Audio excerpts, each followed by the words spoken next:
આજના લાઈવ કાર્યક્રમમાં આપ સૌનું સ્વાગત. મિત્રો, જે મિત્રો જોડાય ને એમને એક વિનંતી કે અવાજ બરોબર આવે છે કે નહીં એ થોડું કન્ફર્મ કરીને એક મેસેજમાં લખી નાખજો. આજનો જે આપણો વિષય છે ને એ છે કે ગઈકાલે 17 સપ્ટેમ્બર તમે જોવો ને તો સોશિયલ મીડિયામાં ફેસબુક અને વોટ્સએપની અંદર આપણા ઓબીસી સમાજના મહાન ક્રાંતિકારી નેતા એરિયા રામાસ્વામીની જન્મ જયંતિ નિમિત્તે બધા મેસેજ અને બધા વિડીયો તમે જોયા હશે. હવે આજ દિવસે એ વિશ્વકર્મા જયંતિ પણ ઉજવાય છે. તો વિશ્વકર્મા એ તો છે એ હિન્દુ ધર્મ મુજબના એક દેવી દેવતાની સાથે સંકળાયેલા છે. તો વિશ્વકર્મા જયંતિ એ ખ્રિસ્તી કેલેન્ડર મુજબ શા માટે એ સમજવાનું આપણે એક જાણીએ. હિન્દીની અંદર પુષ્કળ વિડીયો અને માહિતી યુટ્યુબ અને ગૂગલમાં છે. સામાન્ય રીતે ગુજરાતીમાં આવું માહિતી કે વિડીયો અથવા તો હોતું નથી. યુટ્યુબની અંદર નથી હોતું, ગૂગલમાં નથી હોતું. તો આપણા ગુજરાતીમાં જે સમજવા વાળા છે, ગુજરાતના લોકો છે, ખાસ કરીને જે આપણા ઓબીસી, એસસી, એસટી એ મિત્રો છે એમને એક સાચી હકીકતની જાણકારી મળે. અને આપણા જે ભાઈઓ છે ઓબીસીના જે કારીગર વર્ગો છે, જે પોતાના વિશ્વકર્મા જ્ઞાતિના માને છે, તો એમને પણ એક સત્ય અને સાચી માહિતી મળે. અને મારી તમારી પાસે બધા પાસે માહિતી હોય ને તો એ આપણે કોઈકની સાથે વાત કરી શકીએ. આપણે કોઈનું અપમાન કે કોઈનું એ કરવા માટે નથી, પરંતુ સત્ય હકીકત તો જાણવી જોઈએ ને. તો મિત્રો જોડાઈને એમને વિનંતી કે અવાજ બરોબર આવે છે ને એ મને થોડુંક કંઈક કન્ફર્મ કરીને કહેજો તો ખ્યાલ આવે. કે એમાં બીજા કોઈ મિત્રો જોડાના નથી ને અત્યારે, એટલે ફક્ત તમારે મને મેસેજમાં કન્ફર્મ કરીને લખજો કે અવાજ બરોબર જ આવે છે. તો 17 સપ્ટેમ્બર એટલે કે આ તો જઈને એ ખ્રિસ્તી ધર્મનું સપ્ટેમ્બર 17 એ ખ્રિસ્તી ધર્મનું કેલેન્ડર કહેવાય. અને એ કેલેન્ડર તો શરૂ થયા આજ 2023 વર્ષ જ શરૂ થયા. તો વિશ્વકર્મા તો એમ કહેવાય ને કે ભાઈ તો બ્રહ્માના પુત્ર હતા. તો એ વખતે તો કેલેન્ડર હતું નહીં, તો 17 સપ્ટેમ્બર કેવી રીતે આ વિચાર આવે ને. આપણા બાપ દાદાને તો આઝાદી પહેલા ભણવાનો હક નહોતો, એટલે બધા ભણતા, એટલે જે કઈ બ્રાહ્મણ પંડિતો લખે એ આપણે માની લેતા. પણ અત્યારે તો આપણે બધા ભણ્યા ગયા છીએ, આપણી પાસે નવી નવી જાણકારી છે, એન્ડ્રોઈડ મોબાઈલ છે, હાથમાં આખી દુનિયાની માહિતી આપણા હાથમાં છે. તો એ વખતે આપણે તર્ક કરવો પડે ને, વિચારવું પડે કે આ 17 સપ્ટેમ્બર શા માટે, પેરિયાર જયંતિના દિવસે જ શા માટે. તમે જો ને તો ભગવાન વિશ્વકર્મા એમ કે કોણ, તો એ આપણે થોડુંક જોશું. અને મિત્રો જોડાઈને એમને વિનંતી કે આ વિડીયો તમે ફેસબુકમાં શેર કરજો, બધા મિત્રો જોઈ શકે. તમારા બધા મિત્રોને તમે શેર કરશો ને તો એ દેખાશે. જેટલું આ માહિતી છે ને કે જ્ઞાન છે એ વહેંચવાથી વધે, વહેંચવાથી ઘટે નહીં. એટલે મારી કે તમારી પાસે કોઈ પણ માહિતી હોય અને જે કોઈ મિત્રો આમાં જોડાવા માંગતા હોય, પોતાના કેવું છે, તો એ પણ હું એક લિંક આપીશ. પછી એ લિંકની અંદર તમે લિંકથી જોડાઈ શકશો અને તમારા વિચારો પણ એમાં અહીંયા રજૂ કરી શકશો આ લાઈવ કાર્યક્રમમાં.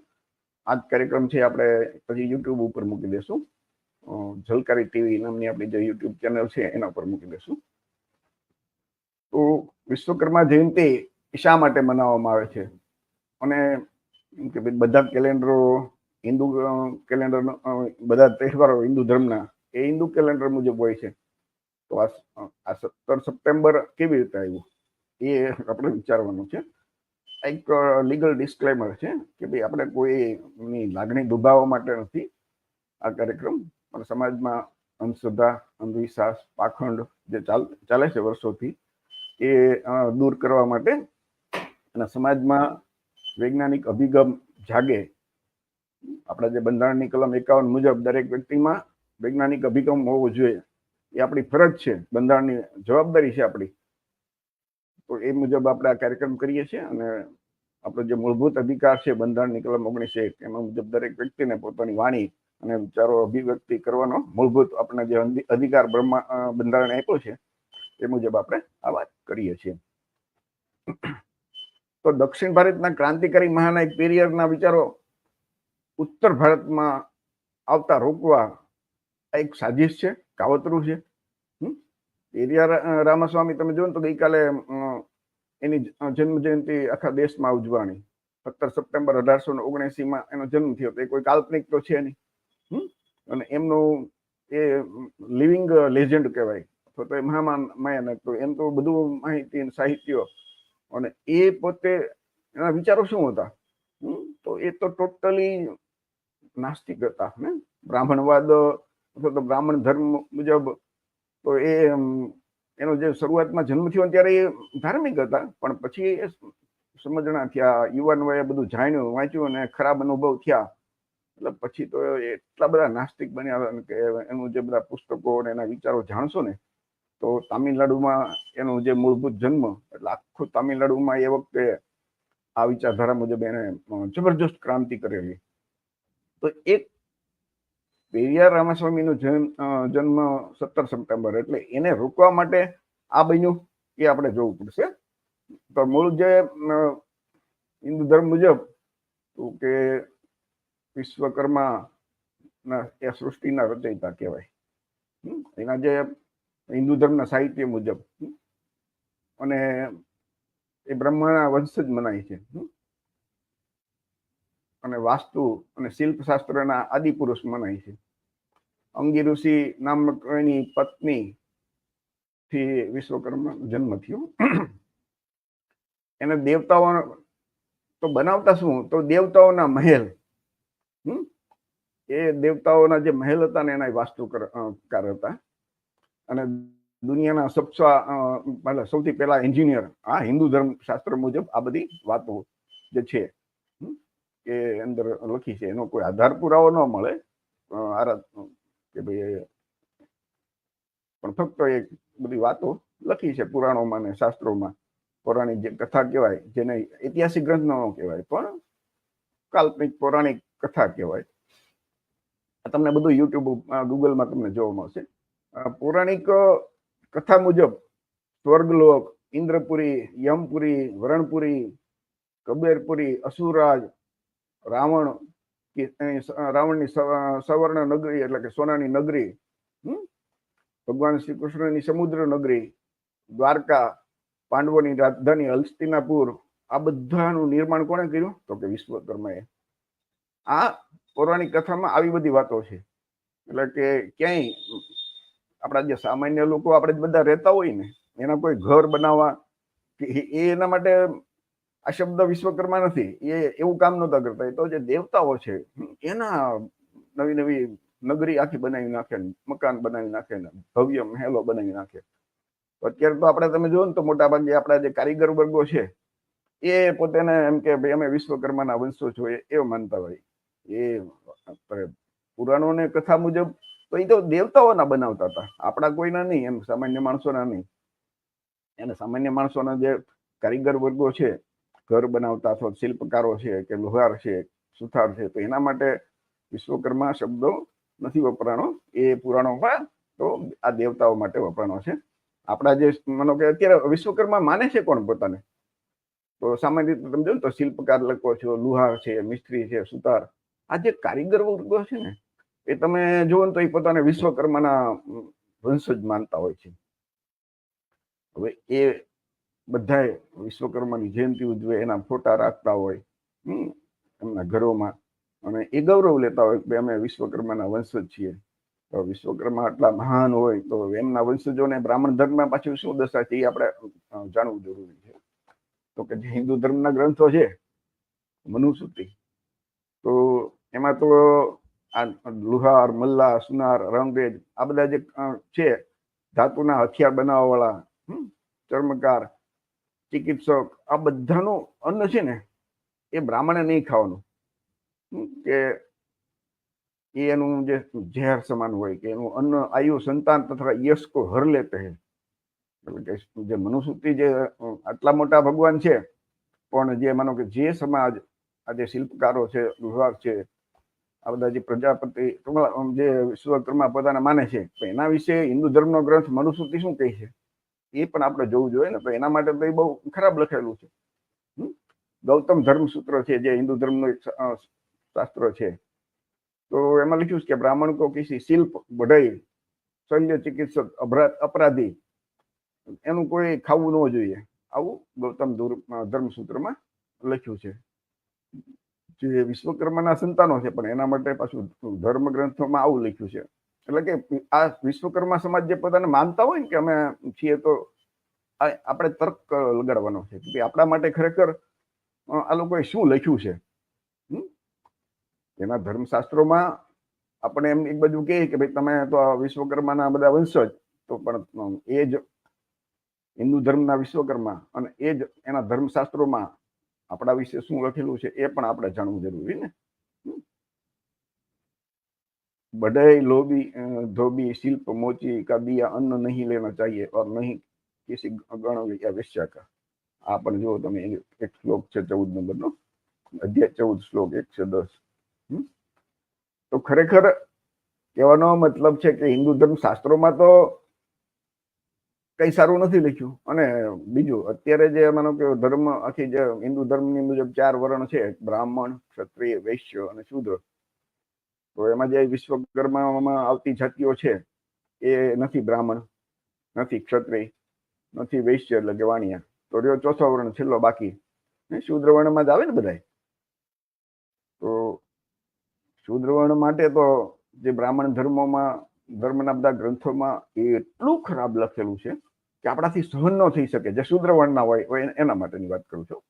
બ્રાહ્મણ, ક્ષત્રિય, વૈશ્ય માટે કદાચ બ્રાહ્મણ તો સૌથી શ્રેષ્ઠ, ક્ષત્રિય અને વૈશ્ય માટે થોડુંક ઓછું ખરાબ લખેલું છે તેના માટે. પણ શૂદ્ર વર્ણ માટે તો એક સામાન્ય બુદ્ધિની વ્યક્તિ હોય ને, બહુ બુદ્ધિશાળી નહીં પણ સામાન્ય વ્યક્તિ હોય કે જેનો આઈક્યુ બહુ ઊંચો નથી, એ પણ આમ કહીને કે એ સ્વીકારી ન શકે, એટલું ખરાબ લખેલું છે. એ તમે બધા એમાં તમે ચાહે વેદ લઈ લ્યો, વાલ્મીકી રામાયણ લ્યો, રામચરિત માનસ લ્યો તુલસીદાસનું, વૈષ્ણવ પુરાણ લઈ લ્યો, ભાગવત પુરાણ લઈ લ્યો, ભગવદ્ ગીતા લઈ લ્યો, મહાભારત લઈ લ્યો, અને બધી જે શ્રુતિઓ છે, મનુસ્મૃતિ લઈ લ્યો, એ તમે વાંચશો ને તો તમને આમ તમારે કંપારી છૂટી જશે કે જે ધર્મને હું મારો ધર્મ માનું છું એ વિશે તમે શૂદ્ર વર્ણના લોકો માટે આટલું બધું ખરાબ લખેલું છે. એ આપણે નથી અત્યારે, હું એ તો બહુ લાંબુ થઈ જશે કેમ કે એની અંદર તો એટલું બધું ખરાબ લખેલું છે કે વાત પૂછો. હવે જો શિલ્પકલા છે એ એકચ્યુઅલી જુઓ ને તો તમે ભારતનો જે ઇતિહાસ છે ને સાચો, તો સમ્રાટ અશોકના સમયમાં શિલ્પકલા શરૂ થઈ ગઈ. અને સમ્રાટ અશોકના સમયમાં કોઈ વિશ્વકર્મા નામના ભગવાન હતા નહીં. આજે બનાવનાર કોઈ નથી, કોઈ વિશ્વકર્માને કોઈ ઓળખતું હોય એ સમયે. તો ત્યાર પછી સૌથી વધારે જે મૂર્તિકલાનો વિકાસ થયો એ ગાંધાર શૈલીમાં, અને એ કુષાણ શાસનના જે લગભગ 1લી સદીની આજુબાજુ, તો એ કુષાણ શાસનમાં સૌથી વધારે મૂર્તિકલાનો વિકાસ થયો. એ સમયે તે કોઈ વિશ્વકર્મા હતા નહીં. વિશ્વકર્મા સમાજ કારીગર વર્ગ એ લોકો એ વખતે કહેવાતા બધા. આ રાજેન્દ્ર પ્રસાદ છે ને એ બહુ જ્ઞાની અને ભાષા વિજ્ઞાની છે. ભારતમાં અત્યારે સૌથી એનું નામ છે સારું. એ ઇતિહાસકાર છે અને ભાષાના વૈજ્ઞાનિક છે. જીવંત વ્યક્તિ છે અત્યારે. એમના વિડીયો પણ તમને ફેસબુકમાં કે યુટ્યુબમાં તમને જોવા મળશે. એની ફેસબુકમાં એની પોતાના પેજ ઉપર સતત આવું લખતા રહી છે. એમણે જે લખ્યું છે ને કે ભાઈ બાબર, અકબર અને હુમાયુન આ બધા જે દિવાળી જેવા ઘણા બધા તહેવારો મનાવતા હતા, પણ ક્યારેય કોઈ એમને વિશ્વકર્મા જયંતિ ઉજવી હોય એવું ક્યાંય ઇતિહાસમાં દેખાણું નથી. એમણે તો લખ્યું છે કે પેરિયારના 70 સાલ પહેલા, એટલે પેરિયાર માનો કે એ પેરિયારથી 70 સાલ પહેલે એક ફ્રાન્સમાંથી એક યાત્રી આવ્યો હતો, બુકાનન, અને એને ભારતમાં કેટલાય બધા તહેવારો અને પર્વો જે ધૂમધામથી મનાવતા હોય ને એનો ઉલ્લેખ એને પુસ્તકમાં કર્યો છે. પણ એમાં ક્યાંય 17 સપ્ટેમ્બરે વિશ્વકર્મા પૂજા થાય ભારતમાં થાય છે એવું કોઈ ઉલ્લેખ મળતો નથી જોવા. હા, ડોક્ટર રાજેન્દ્ર પ્રસાદ સિંહના શબ્દો છે. રાજેન્દ્ર પ્રસાદ સિંહ આગળ લખે છે કે કોઈની પાસે જો એવો પુરાવો હોય કે 17 સપ્ટેમ્બરે આજે વિશ્વકર્માની પૂજા થાય અને ધામધૂમથી તહેવાર મનાવે છે, તો એની પાસે કોઈ જૂનું પ્રમાણ હોય તો કોઈ રજૂ કરે, તો કોઈની પાસે છે જ નહીં. તો એનો મતલબ એમ થાય કે આજે પેરિયારની જે લોકપ્રિયતા, તો શા માટે 17 સપ્ટેમ્બરે શરૂ કર્યો તહેવાર એ આપણે સમજીએ. તો તમને ખ્યાલ છે કે પેરિયાર છે ને એ દક્ષિણ ભારતમાં ક્રાંતિ કરી, અને એ ક્રાંતિકારી પેરિયારના અનુયાયી લલયસિંહ યાદવ એને ઉત્તર ભારતની અંદર એક પુસ્તક જે પેરિયારનું હતું, રામાયણ એ ટ્રુ રીડિંગ, એટલે કે સચ્ચી રામાયણ, એનો હિન્દીમાં અનુવાદ કર્યો અને એનું પ્રકાશન કર્યું, સચ્ચી રામાયણ. એટલે યાદવ, બેજાન, રાજભર, મૌર્ય, આ બધી જાતિઓ છે ને એ જોઈને એના ઉપરથી વાંચીને શેરીઓમાં નાટક શરૂ કર્યા. એટલે પેરિયારની જે લોકપ્રિયતા છે એ ઉત્તર ભારતમાં પણ ફેલાવા માંડી, એના જે વિચારો ફેલાવા માંડ્યા. એટલે જે બ્રાહ્મણવાદી લોકો હતા એમણે વિચાર્યું ભાઈ આ તો 17 સપ્ટેમ્બર છે એ આમનામ થશે, પેરિયારની જયંતિ ખૂબ ખૂબ ઉજવવા માંડશે દેશમાં તો ઓબીસીની સંખ્યા બહુ મોટી છે, આવડો મોટો સમાજ છે એ બ્રાહ્મણવાદની વિરુદ્ધ ખુલ્લો થઈ જશે, આવી જશે, તો આપણા હિન્દુ ધર્મનું શું રહેશે, એ ખતમ થઈ જશે. એટલે એમણે 17 સપ્ટેમ્બરે આ તહેવાર શરૂ કર્યો. જેવું એક યુટ્યુબની અંદર, ફેસબુકની પર, ગૂગલની અંદર આઝાદ પરિંદા જે મુક્તિ અને પાખંડથી મુક્તિ અપાવવાનું એક આખું પેજ છે ફેસબુકમાં, એમાં સ્પષ્ટ રીતે આવી રીતે લખેલું છે. જેવી રીતે એને લખ્યું છે કે ભાઈ જેવી રીતે જ્યોતિબા ફુલે સત્યશોધક સમાજનું જે ક્રાંતિકારી કરી હતી અને એને તોડવા માટે મહારાષ્ટ્રમાં જે લોકમાન્ય તિલક ગણેશ પૂજા શરૂ કરી હતી, એવી રીતે આ પેરિયારની ક્રાંતિ જે લલયસિંહ યાદવ ઉત્તર પ્રદેશમાં શરૂ કરતા હતા અને શરૂ પણ કરી દીધું, તો એ ક્રાંતિ રોકવા માટે આ 17 સપ્ટેમ્બર જે કારીગર જાતિઓ છે, અને આપણા સમાજમાં એવું છે કે ભાઈ તહેવાર હોય તો પછી બધા મનાવે, એમાં નાચ ગાન ને બધું જ હોય, બીજું તો એમાં કે ભાઈ બહુ કષ્ટ શરીરને આપવાનું એવું તો હોતું નથી. એટલે આ શા માટે શરૂ કરી, આ એનું ઐતિહાસિક કારણ રાજેન્દ્ર પ્રસાદથી માંડીને ઘણા બધા લોકો કહે છે. આપણા માટે આ વસ્તુ સમજવાની છે કે આપણા જે મહામાનવ છે, તમે વિચાર કરજો, એને રોકવા માટે કેવા કેવા કાવતરા થાય.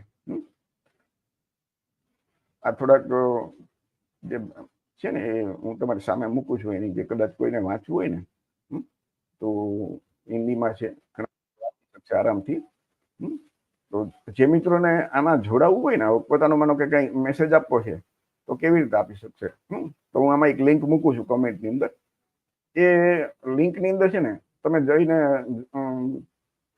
ખોલશો, એક નવો સ્ક્રીન ખુલશે, અને એ સ્ક્રીનમાં જઈ અને તમારે તમારું નામ લખવાનું અંદર, અને નામ લખશો ને એટલે પછી એમાં એન્ટર સ્ટુડિયો આપવાનું, એટલે તમે સીધા મારી સાથે અહીંયા સ્ટુડિયોમાં જોડાઈ જશો. એટલે ફેસબુકની અંદર અમે પણ મૂક્યું છે, અને આજે લાઈવ કાર્યક્રમની જે ઓલી પેલી છે ને લિંક ચાલુ છે, એમાં બધી જે કોમેન્ટ આવે છે ને એમાં પણ હું મૂકું છું. એટલે કોઈ પણ મિત્રોને જોડાવવું હોય તો પણ ત્યાંથી પણ જોડાઈ શકશે. આજે કોપી લિંક આવી ગઈ ને તો એ દ્વારા જોડાઈ શકશે. આ જે લિંક તમારી અમે દેખાઈશ ને સ્ક્રીન ઉપર, એ લિંક થી કોઈ વ્યક્તિ જોડાવવું હોય તો જોડાઈ શકશે. તો આપણને ઘણી વખત એવું લાગે કે ભાઈ આ તો કેવી સામાન્ય વાત છે, પણ એ લોકો તો બ્રાહ્મણવાદી જે મનુવાદીઓ છે ને કેટલા બધા હોશિયાર હોય. આપણે આપણે આજનું વિચારતા હોય, એ લોકો 20 વર્ષ પહેલાનું વિચારતા હોય, 25 વર્ષ પહેલાનું, કે આ સમાજ છે એ ક્રાંતિ કરે એના કરતા એને વિશ્વકર્માના વંશજ બતાવી દઈએ એટલે એટલો સમાજ તો એમાંથી છૂટો. એ તો કાયમ એ હિન્દુ ધર્મ અથવા તો બ્રાહ્મણ ધર્મ, જે આપણે સનાતન ધર્મ જે કહીએ, કાયમ એની ભક્તિ ને પૂજા કર્યા કરે. હવે એ ધર્મની અંદર જો વિશ્વકર્માના સંતાનો હોય તો કેટલા મહાન કહેવાય. તો બ્રાહ્મણની જેટલું જ એનું સ્ટેટસ હોવું જોઈએ ને. બ્રાહ્મણ કરતા નીચા શા માટે ભાઈ? શુદ્ર વર્ણમાં શા માટે? એને તો બ્રાહ્મણ વર્ણમાં જ લેવા જોઈએ ખરેખર.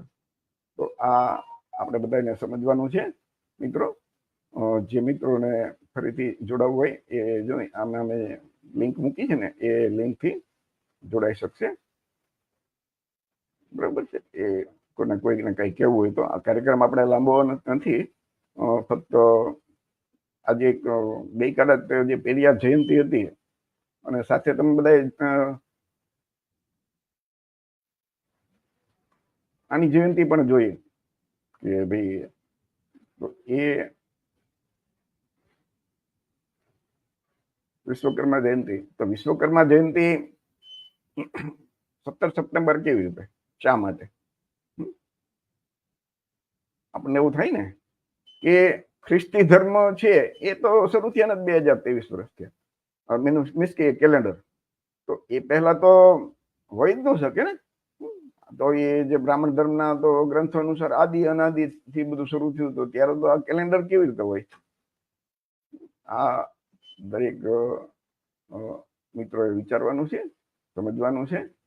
ફરીથી કોઈ મિત્રો આમાં કઈ સાથે કોઈ જોડાવ્યા નથી, એટલે જેટલા પણ મિત્રો જોડાણા એ બધા મિત્રોને ખૂબ ખૂબ આભાર. અને આજનો કાર્યક્રમનો જે આપણો મુખ્ય હેતુ હતો ને એ જ છે કે જે તમારા બધાના મિત્રો હશે વિશ્વકર્મા સમાજમાં, જે લુહાર, આ સુતાર, જે પોતાને વિશ્વકર્મા માનતા હોય, તમારા ભગવાન છે, એને પોતાના ઈષ્ટદેવ માનતા હોય, તો એમની સાથે જ્યારે તમે બેઠા હો ને, તમારા મિત્રો હશે ઘણા બધા, તો એમની સાથે ચર્ચા કરો ત્યારે આ વાત થઈ શકે. ભાઈ 17 સપ્ટેમ્બરે કેવી રીતે? એ વખતે તો કેલેન્ડર હશે જ નહીં ને, એવું માની શકાય ને. કેલેન્ડર શરૂ થયા 2023 વર્ષ થયું. તો આવી રીતે છે કે આપણા એક મહાનાયક કે પેરિયાર રામાસ્વામીની જયંતિ લોકો ભૂલી અને આ જયંતિ ઉજવે. જેવી રીતે 6ઠી ડિસેમ્બરે ડોક્ટર બાબા સાહેબ આંબેડકરનો નિર્વાણ દિન છે, તો એ જ દિવસે તમે જુઓ ને તો એ લોકોએ બાબરી મસ્જિદનું ઉપર હુમલો કરીને એનો ધ્વંસ કર્યો હતો. એટલા માટે કે પછી તમે જુઓ ને તો એ બાબા સાહેબની એમ કે ભાઈ જે નિર્વાણ દિન છે એ લોકો ભૂલી જાય અને એ ઉજવે. તો આ બધા જે કાવતરા થતા હોય ને, એ આપણા સમાજના જે ઓબીસી, એસસી, એસટી સમાજના લોકોએ સમજવાનું છે. બ્રાહ્મણ ધર્મને આપણે બધા માનતા હોઈએ, પણ એ ધર્મની અંદર તો આપણને જન્મથી જ નીચી જાતિના, અધિકાર વંચિત, હલકા વર્ણના કીધા હોય, તો એ આપણો ધર્મ કેવી રીતે હોઈ શકે? એ બધા વિચારવાનું. અને એવું નથી કે આપણા સમાજમાંથી ભણી ગણીને કલેક્ટર થાય, ડીએસપી થાય, રાષ્ટ્રપતિ થાય, તો પણ એ તો નીચી જાતિના જ રહે છે. એની સાથે એટલો જ ભેદભાવ કરવામાં આવે છે. આઝાદી પહેલા તો સમજો ને કે એ લોકોનું શાસન હતું, એના હાથમાં જ હતું બધું, એની મનુસ્મૃતિ મુજબ બધું હાલતું હતું. તો ત્યારે તો આપણા ઉપર ખૂબ અન્યાય અત્યાચાર કર્યા. પણ આઝાદી પછી તો ડોક્ટર બાબા સાહેબ આંબેડકરે બંધારણમાં કલમ 13માં એવું લખી નાખ્યું છે કે આજથી ભારત દેશની અંદર કોઈ પ્રથા કે કોઈ નિયમ કે કોઈ રૂઢિ એવી હોય કે જે મૂળભૂત અધિકાર વિરોધ હોય, તો એ બધું, એવો કોઈ કાયદો હોય તો એ બધું ખતમ થઈ જાય છે.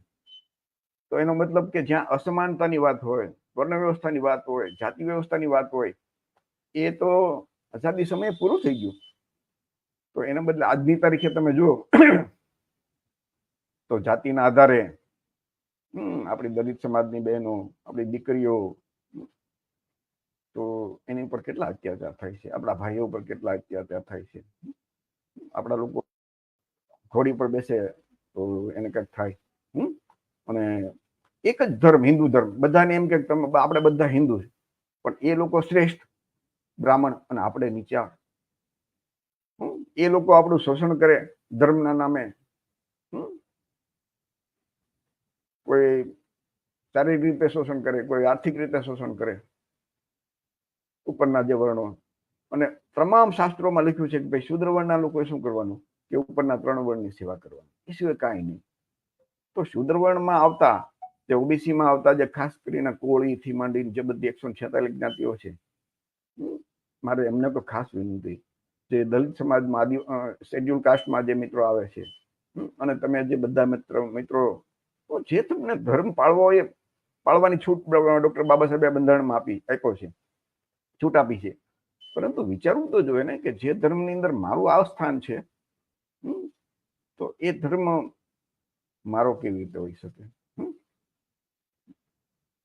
એ જે ધર્મની અંદર આપણું સ્થાન કૂતરા બિલાડા કરતા પણ ખરાબ હોય એવું એના શાસ્ત્રોમાં લખ્યું હોય, તો જે શોષણ કરે છે અને જેનું શોષણ થાય છે, બંનેનો ધર્મ એક કેવી રીતે હોઈ શકે? તો ઐતિહાસિક કારણો છે.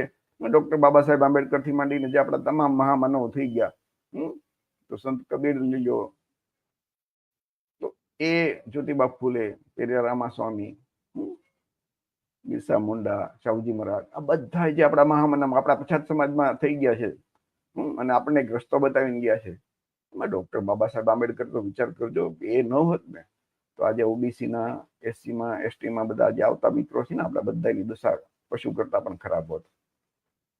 જે કાંઈ આપણી દશા સારી છે, ઓબીસીમાં આવતા ઘણા મિત્રોને પોતાને શૂદ્ર માનવા તૈયાર નથી, પણ એ મૂળ વાંધો એ પડે કે બ્રાહ્મણ હોય એને બ્રાહ્મણ નથી માનતા, ક્ષત્રિય હોય એને ક્ષત્રિય નથી માનતા, વૈશ્ય એને વૈશ્ય નથી માનતા. અને એ પાછા ઓબીસીમાં છે, અને ઓબીસીમાં છે અને અનામતનો લાભ લેવો છે, અને શૂદ્ર દેખાવું નથી. તો બંધારણની કલમ 340 વાંચજો, એમાં લખ્યું છે કે જે જાતિઓ સામાજિક રીતે પછાત, એટલે કે જેનું જાતિનું નામ લ્યો અને એનું સોશિયલ સ્ટેટસ તમને નીચી જાતિનું દેખાય, સામાજિક રીતે પછાત એટલે કે જે જાતિઓ ઊંચી છે એ સામાજિક રીતે ઊંચું ગણાય. જે પછાત કોણ કહેવાય? કે જે જાતિનું તમે નામ લ્યો અને એ એમ કે ભાઈ તમે તો નીચી જાતિના, એ હિન્દુ ધર્મ મુજબ જે એના સંસ્કારો છે એ મુજબ, તો એમાં જે નીચી જાતિના આવતા લોકો છે એ ઓબીસીના લોકો, અને એ શૂદ્ર વર્ણમાં આવે. હિન્દુ ધર્મના શાસ્ત્રોમાં તો એસસી જેને કહીએ ને આપણે, શેડ્યુલ કાસ્ટ, દલિત સમાજ જેને કહીએ, આદિવાસી જેને શેડ્યુલ ટ્રાઇબ કહીએ, એ તો શૂદ્ર વર્ણમાં નથી રાખ્યા, એમને તો શૂદ્ર અતિ શૂદ્ર કીધા છે, વર્ણ બાહ્ય. એટલે તો જ્યોતિબા ફૂલે કીધું ને કે ભાઈ શૂદ્ર અને અતિ શૂદ્ર, જેની સાથે અસ્પૃશ્યતાનો વ્યવહાર થતો હતો ને એ શેડ્યુલ કાસ્ટના લોકો, એ તો વર્ણ બાહ્ય હતા. શૂદ્ર વર્ણના લોકો જે ઉપરના 3 વર્ણની સેવા કરવા વાળા કોણ? તો કે ઓબીસીમાં આવતા લોકો, જે કુંભાર છે, માટલા બનાવી દે, સુથાર બધું લાકડાનું કામ કરી દે, લુહાર બધું કામ કરી દે, વાણંદ દાઢી કરી દે, ગોળીથી માંડી જે બધા માનો કે જે આવતી જાતિઓ છે બધી મજૂરી કરી દે, બધું સેવા કરી દે. પશુપાલકો છે એના માલધાર એના ઢોર દોઈ દે, અમુક લોકો એનું ખેતીનું કામમાં મજૂરી કરે, એટલે એ એમાં સેવા કરે. તો આ બધી જે સેવા કરતા લોકો છે ને એ ઓબીસી ના છે. ઘણા મિત્રો હજી ઓબીસી માટે હજી એક બીજો સંદેશ છે કે ઓબીસી ના લોકો શૂદ્ર નથી માનતા. તો શૂદ્ર છે ઓબીસી ના. હું તમને એક બીજો દાખલો આપું કે એસસી છે ને, દલિત સમાજ, એમાં એ લિસ્ટમાં કોણ આવ્યા? જે શેડ્યુલ કાસ્ટ, એટલે એ લિસ્ટમાં જેની સાથે અસ્પૃશ્યતાનો વ્યવહાર હતો, આભડછેટનો વ્યવહાર હતો, એ લિસ્ટ આઝાદી પહેલા બની ગયું હતું. અને ડોક્ટર બાબા સાહેબ આંબેડકર એના માટે જે શેડ્યુલ કાસ્ટ, એટલે કે આ શેડ્યુલમાં આવતી જેટલી જાતિઓની યાદી છે એ અસ્પૃશ્ય જાતિ હતી, જે આભડછેટ જેની સાથે વ્યવહાર હતો.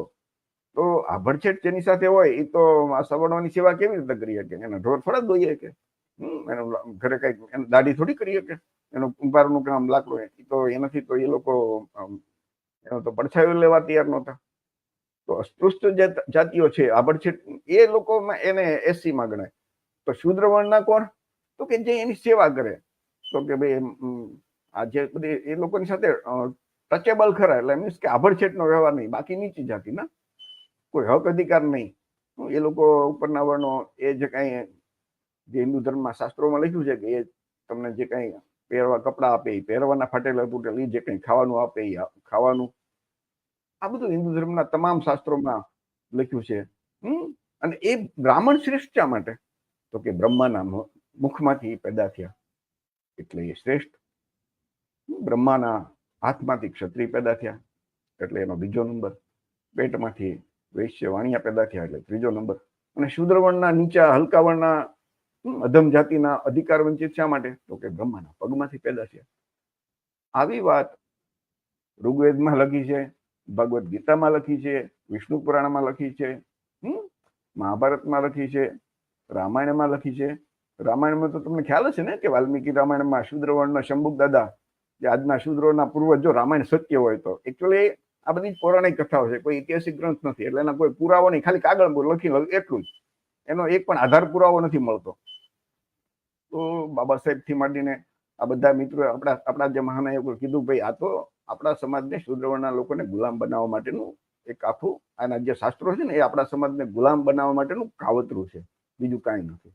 જ્યોતિબા ફૂલે આજથી 150 વર્ષ પહેલા લખીને ગયા છે કે આવો કોઈ ઈશ્વરે અવતાર લીધો નથી, કોઈ રામાયણ અને મહાભારત ક્યારેય થયું નથી.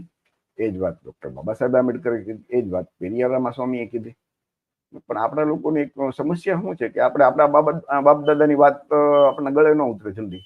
અને બ્રાહ્મણોની જે વાત છે એમાં શું છે, એનું કારણ આ ટીવી મીડિયામાં 24 કલાક એ જ આવે કે આને આમ કરી નાખ્યું. અને એવી મોટી મોટી કાલ્પનિક જે પંચતંત્રની બધી જે કથાઓ હોય તો એની અંદર કેમ હીરો બધું કરી નાખે, એવી રીતે ઘડીક વારમાં આમ કરી નાખે, તેમ કરી નાખે. તો એ લોકોને જલ્દી એમ કે હા આમાં આવું શક્ય બને.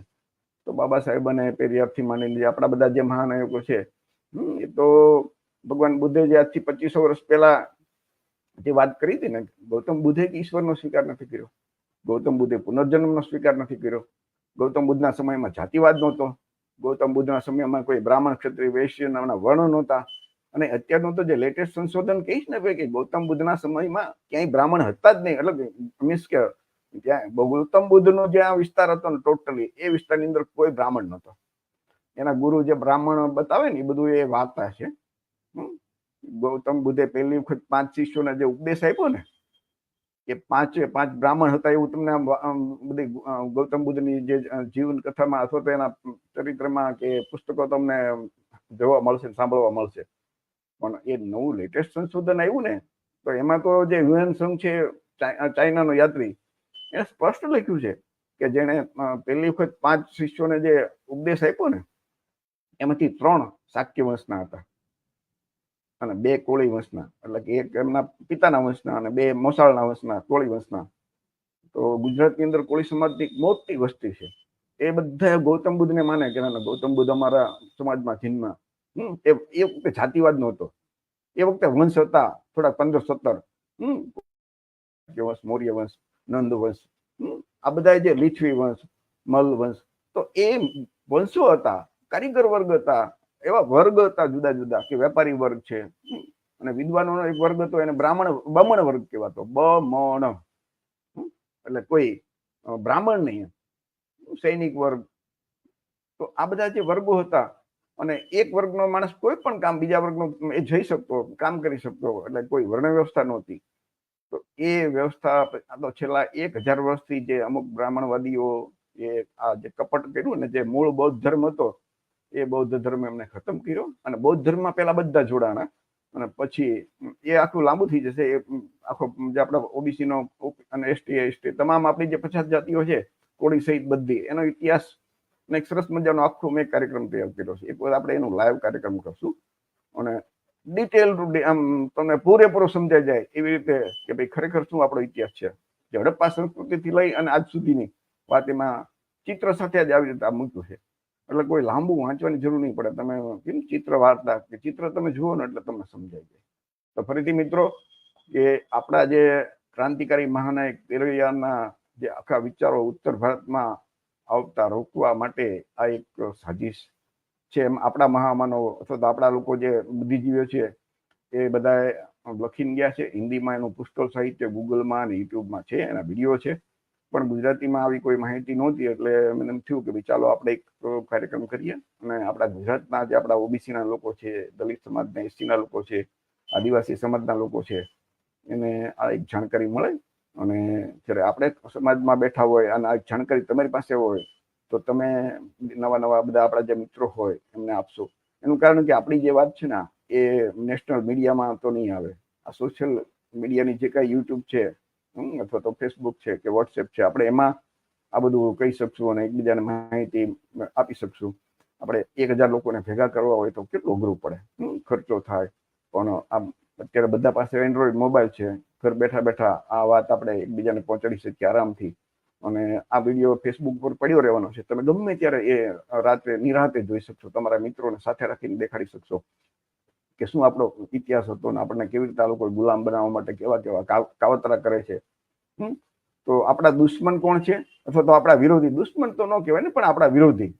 ભારતમાં રહેતા હોય આપણા કોઈ દુશ્મન નથી. આપણો બંધારણ જ આપણને કહે છે કે બધા ભારતીયો આપણા ભાઈ બહેન છે ને, બધાની સાથે માનવતાનો વ્યવહાર કરીએ. પણ આપણને શોષણ આપણું કોણે કર્યું? આપણને કોણ ગુલામ રાખવા માંગે છે? તો જે આપણા વિરોધી છે એક વખત આપણે એને ઓળખતા થઈ જઈએ તો આપણે એને સપોર્ટ આપતા બંધ થઈ જશે. અને ડોક્ટર બાબા સાહેબ આંબેડકર જે બંધારણમાં આપણને જે કઈ હક અધિકાર આપ્યા છે એમાં સૌથી મોટો હક અધિકાર છે એ મત આપવાનો અધિકાર. અને જે મત આપવાનો જે અધિકાર છે ને એને આપણે એક વખત યોગ્ય ઉપયોગ કરતા શીખી જશું ને તો દેશમાં ઓબીસી, એસસી, એસટી લોકો એ શાસક સમાજ હશે અને વિપક્ષમાં એ જ હશે. જે સવર્ણોની પાર્ટી છે ને આ બધી બ્રાહ્મણ વાણિયાની પાર્ટી, એનો 3જો 4થો નંબર આવશે. શાસક પણ આપણે હશું, વિપક્ષમાં પણ આપણે હશું, પણ ક્યારે આપણે બધા એક થઈએ, ભાઈચારો. અને આપણા બધામાં ઓબીસી, એસસી, એસટીમાં આ બધી જાતિઓમાં ભાઈચારો કેવી રીતે આવી શકે? તો એના માટે ડોક્ટર બાબા સાહેબ આંબેડકર રસ્તો બતાવીને ગયા છે કે ગૌતમ બુદ્ધની વિચારધારા મુજબ ચાલો. બૌદ્ધ ધર્મના તમે જશો તો એ સમુદ્ર જેવું છે. જે નાની નાની નદીઓ જેવી બધી જાતિઓ છે, પણ જેવી બૌદ્ધ ધર્મમાં આવશે એટલે નદીનું પોતાનું અસ્તિત્વ ખતમ થઈ જશે અને એ સૌ બૌદ્ધિસ્ટ કહેવાશે. ભારતમાં તમે કોઈ પણ જગ્યા જાઓ અને તમે કોઈ પૂછે કે તમે કેવા, તો સીધું એટલું બોલજો કે બૌદ્ધ. કોઈ તમને તમારી જાતિ પૂછવાની હિંમત નહીં કરે. પણ તમે ભારતમાં કોઈ પણ જગ્યાએ ટ્રેનમાં કે બસમાં બેઠા હોય તમે જાઓ અને પૂછો, કોઈ તમને પૂછે કે તમે કેવા, તો તમે એમ કહેજો કે હિન્દુ. તો એમની નહીં, હિન્દુ નહીં, આમ તમે આમ કઈ જાતિના? અને મારો તો હું પોતે કોળી સમાજમાં જન્મો છું ને એટલે મને અનુભવ હું તમને કહું કે બસમાં કે ટ્રેનમાં જતા હોય ને પૂછે, પોતે બેંકમાં સ્ટેટ બેંકમાં નોકરી કરતો હતો, નિવૃત્ત થયો હવે તો આપણે વ્યવસ્થિત જ હોય, વાતો કરતા હોય, બધું સીધી વાત છે ને. તો આપણને પૂછે ભાઈ તમે કેવા, એટલે હું એમ કહું કે કોળી. તો કે કોળી જેવા લાગતા નથી. હવે વિચાર કરજો, આવું કે આપણને કે કોળી જેવા લાગતા નથી એટલે હું કોળીને કઈ શિંગડા હોય? આવી રીતે કે આપણને, તો એને આપણે હિન્દુ કહેશો ને તો એને શાંતિ નહીં થાય. એ કોળી આપણે એમ કહીને કે તો કે એમની ચુવાળિયા કોળી કે તળપદા કોળી, લે એમાં પાછા આપણી પાસે બોલાવરાવે. એટલે ભાઈ મેં કીધું ભાઈ હું એવું કઈ માનતો નથી, હું તો કોળી એમ જ માનું છું. ચુવાળિયા કુવાળિયા કે તળપદા કે ઘેડિયાનો એવું ભાગલા મને ખબર નથી કઈ, હું તો કોળી તરીકે જ ઓળખાવ છું. અને ઓબીસી આમ તો ઓળખ ખાતી અમારી છે. આવું બધું આપણે કહેતા શીખવું પડશે. આપણા બધામાં એકતા થશે ને. બૌદ્ધ ધર્મ મુજબ આપણે બધા જીવન જીવશું તો આ જન્મથી મરણ સુધીના કર્મકાંડ એક ઝાટકે ખતમ થઈ જશે. બ્રાહ્મણવાદ ખતમ કરવા માટેનો એક જ રસ્તો છે, એ બૌદ્ધ ધર્મ. એ બીજો કોઈ ઉપાય જ નથી. આપણે એમ કહીને કે બધા એક થઈ આપણે અને સત્તા લઈ લઈએ, પણ હિન્દુ દસ્યુઓને એક કેવી રીતે થઈ શકે? હિન્દુ ધર્મમાં તો જાતિ વ્યવસ્થા, વર્ણ વ્યવસ્થા એ પાયો છે. પાયો તમે કેવી રીતે બેઝ કેવી રીતે બદલાવી શકો? બધા એક થશે, ભેગા થશે ને તો એમ કે ત્યારે જે દિવસે સત્તા આવી તો એમ કે લે તમારી જાતિએ લઈ લીધી અમને ન મળ્યું. પણ બૌદ્ધ હશું બધાએ તો એક બૌદ્ધ અને બીજો બૌદ્ધ, કેમ કે બૌદ્ધની વિચારધારા જ માનવતાવાળી માનવી છે ને. બૌદ્ધ ધર્મની અંદર ઈમાનદારી અને નૈતિકતા એ બૌદ્ધ ધર્મનો પાયો છે. માનવતા, સમાનતા, દરેક જીવ પ્રત્યે પ્રેમ અને કરુણા એ બૌદ્ધ ધર્મ છે. બૌદ્ધ ધર્મ જે સાચો બૌદ્ધ હશે ને એ કોઈની સાથે અન્યાય નહીં કરે, અત્યાચાર નહીં કરે, ક્યાંય કોઈ દિવસ ભ્રષ્ટાચાર નહીં કરે. આ બૌદ્ધ લોકોની પહેચાન છે. અને આખા ભારતમાં જાઓ તમે કોઈને સામેવાળાને પૂછજો કે કેવા, તો કે બૌદ્ધ એમ પૂછે તો એના ઉપર પૂરેપૂરો તમે વિશ્વાસ મૂકી શકો કે આ ઈમાનદાર જ હશે. કે એ બૌદ્ધ ધર્મની અંદર જે દુનિયાના બીજા ધર્મમાં જે સ્થાન ઈશ્વર, દેવ, દેવી કે ગોડનું છે ને, અલ્લાહનું છે, બૌદ્ધ ધર્મની અંદર એ સ્થાન ઈમાનદારી અને નૈતિકતાનું છે. તો ફરીથી મિત્રો થોડુંક વિષય બહાર આવી ગયા, પણ યાદ આવી ગયું તો બધી વાત કરી દીધી. ફરીથી જે મિત્રો જોડાણા એ બધાને ખૂબ ખૂબ ધન્યવાદ. આ મિત્રો તમે શેર કરજો. આ વિડીયો છે આપણે યુટ્યુબ ઉપર પણ મૂકી દઈશું. જે તમારા મિત્રોના ફેસબુકના પેજ ન હોય, તમારા મિત્રોના યુટ્યુબ ઉપર આપણો જે ઝલકારી ટીવી નામની આપણી ચેનલ છે, એ યુટ્યુબ જ્યારે તમે કોઈ જુઓ ને તો એ તમને એક ચેનલને તમારે સબસ્ક્રાઇબ કરવાનું નહીં ભૂલતા.